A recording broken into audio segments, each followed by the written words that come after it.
E aqui no estúdio a gente está recebendo agora o Procurador-Geral do Ministério Público, o promotor José Antônio Borges Pereira. Boa tarde, procurador. Boa tarde. Procurador, qual a avaliação aí dessa reunião, dessa conversa com os deputados estaduais sobre essa investigação dos grampos ilegais? O senhor também já determinou algumas providências no Ministério Público para investigar o que foi denunciado. Esse foi o teor da reunião? Perfeitamente, Lúcio, mas o que nós queremos deixar bem claro para a população, através até aqui da Gazeta, dando essa oportunidade, como também para os representantes do povo, os nossos deputados estaduais, é separar bem as coisas. Vamos lá. Grampolândia, Pantaneira, existiu? Existiu. Onde se iniciou isso? Em Cáceres. De que forma? Através do coronel que tinha lá, que levou essa situação, né, em relação a isso, dizendo que queria investigar policiais militares da região de Cáceres envolvidos em tráfico de drogas e armamento, que houve inclusive operações e prisões de policiais devido a isso. E aproveitando disso, o Zaqueu, que foi comandante-geral, uma pessoa muito respeitada, nisso ele introduziu números da chamada Grampolândia. O coronel Zaqueu. O coronel Zaqueu, com esse esquema. E fez de que forma? Né? Introduziu esses números, onde o juiz de boa-fé e o promotor lá, né, o juiz Jorge Luiz e o promotor lá da área deram parecer e com ordem judicial. Ao invés desses telefones irem para o guardião, onde tinha um convênio com o Ministério Público, para a própria polícia fazer suas investigações, ou, né, buscar o guardião da Polícia Civil, eles foram para o escritório, que foi montado para fazer isso, onde ao mesmo tempo eles ouviam as questões lícitas, que era da investigação desses policiais e dessas outras pessoas, que o que tudo indica eram informações que não era, porque a interceptação telefônica é para descobrir crimes, não para ver estratégias políticas e nem via da íntima das pessoas. Então foi isso que aconteceu lá, né, onde o promotor de justiça foi investigado pelo Ministério Público, né, e chegou-se à conclusão que houve ali esse uso indevido e foi enganado no seu parecer, como o juiz também foi investigado pela Corregedoria do Judiciário e foi enganado. E esses dois casos foram arquivados por isso. Então isso é a Grampolândia. Não existe, até prova em contrário, Grampolândia dentro do Ministério Público. Tem outro fato interessantíssimo. O cabo aí, Gerson, né, não sei se já estava lá, não tinha mais justificativa para fazer interceptações em Cáceres. Houve aquele caso da morte de um menino que fazia medicina, um jovem em Sinop.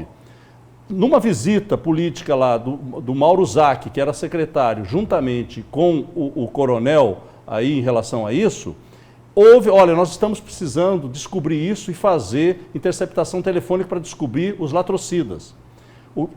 Houve essa justificativa, o Zac pediu para o coronel fazer isso, né, o Zaqueu falou, não faço, o juiz autorizou. De vez ele trazer essa investigação, seja para o GAECO, seja para o guardião da Polícia Civil, levou para o escritório. E isso depois chegou essa informação através do Pedro Tax, né, que estava tendo alguma coisa errada nessa investigação de Sinop. E para surpresa dos promotores do GAECO, um dos desvios que se fala estava exatamente para o e-mail e para o cabo aí, Gerson. E ali chamou a atenção, o que está a dupla jornada do Gerson? Como é que, se nós não temos essa operação? Foi quando daí o Gerson foi afastado do GAECO.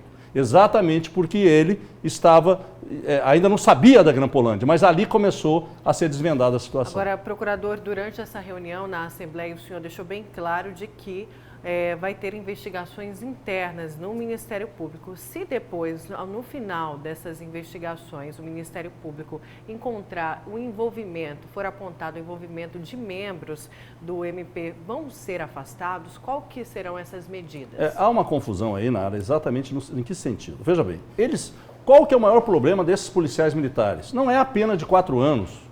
O problema é que, com essa sentença, eles vão perder a aposentadoria deles e o cargo de policial. Esse é o grande problema. Eles querem se manter. Né? E eles querem se manter através de uma delação premiada. Que nós não podemos, com muita responsabilidade, receber goela abaixo. Seja por interesses políticos, seja para prejudicar, seja quem for. Tem que se fazer justiça. Bem, o que eles trouxeram para o Domingo Sábio, e quando você vai fazer delação premiada, você faz um termo de confidencialidade. Me conte tudo que você sabe, Se eu aceitar, a gente publiciza isso. Se eu não aceitar, eu te devolvo isso. Né? Foi isso. O que o doutor Domingos viu que ali não tinha fatos novos e nada relacionado com pertinência temática.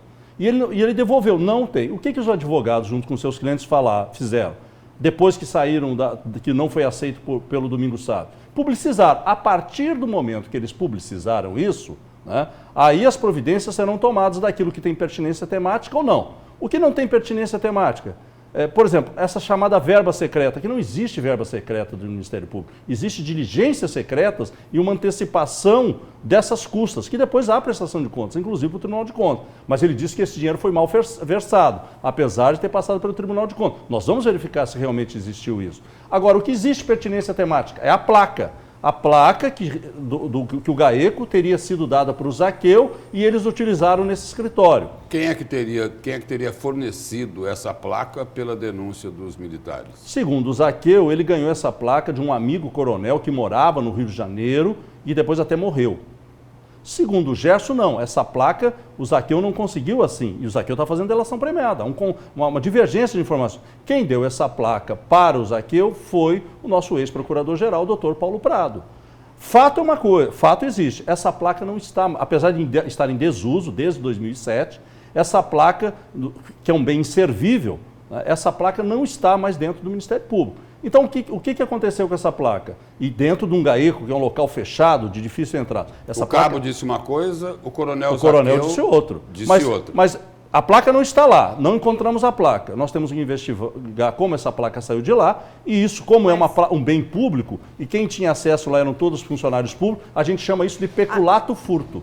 Então, quem fez o furto dessa placa? Pois é nesse foco que vai se concentrar também as investigações internas. Quem furtou essa placa de dentro do Ministério Público? É isso que nós vamos apurar. Né? É isso que nós vamos apurar. Placa... Agora, quem é que falou em furto, procurador? Não, quem é que trouxe essa informação? O termo técnico que se diz, peculato.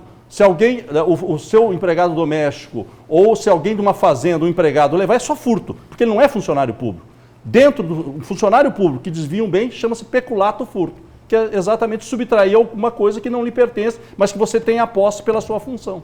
É isso. Agora, nessa reunião ontem lá com os deputados, o que o senhor afirmou lá sobre o que será investigado no Ministério Público? Pois é, aí vem mais adiante que essa outra situação que o GAECO teria usado da Grampolândia. O GAECO, sempre que pediu as suas interceptações telefônicas, foi pedido ao juiz. Não teria necessidade ou envolvimento para pedir desse escritório para fazer suas investigações. Existe, é o caso, por exemplo, das delegadas, né, que houve também ordem judicial, que foram enganadas pelo Paulo Taques, que era para investigando uma suposto risco de morte ameaçada pelo Arcanjo. Então as coisas têm que ser muito bem sedimentadas e não misturar as coisas. E daí já vem essa informação que será tudo anulado porque teve Grampolândia dentro do GAECO. Até nós investigarmos, não houve Grampolândia nenhuma, não há essa informação concreta de Grampolândia. O que pode-se dizer é que, por exemplo, dessa investigação do senhor Juarez, 40 e poucos telefones foram interceptados, mas eram 8 alvos. E vocês acham que quem está cometendo o crime, né, vai usar o seu telefone pessoal? Usa de terceiros, de empregados, de outras pessoas que compram um chip. E é isso que se relaciona nas informações, nos relatórios. Olha, fulano usa tais telefones. Né? O problema é que às vezes as pessoas vão, por exemplo, no Detran, né, e dizem que, apesar de não estar no seu nome, declaram que aquele telefone é aquele para contato com o Detran. E assim que a inteligência descobre que ele está usando aquele telefone. Então a coisa não é da forma que estão se colocando, que vai ser tudo anulado. Até porque ninguém é denunciado só por interceptação telefônica. Há denúncia porque o dinheiro, as canetas de certas pessoas dentro do serviço público, foi usado como um pé de cabra para tirar dinheiro público. Há denúncia porque foi encontrada a cocaína. Nenhum juiz vai dar sentença sem ter a materialidade do crime, que é o desvio do dinheiro ou, por exemplo, a posse de drogas ilícitas. Mas tudo que foi denunciado será investigado? Completamente.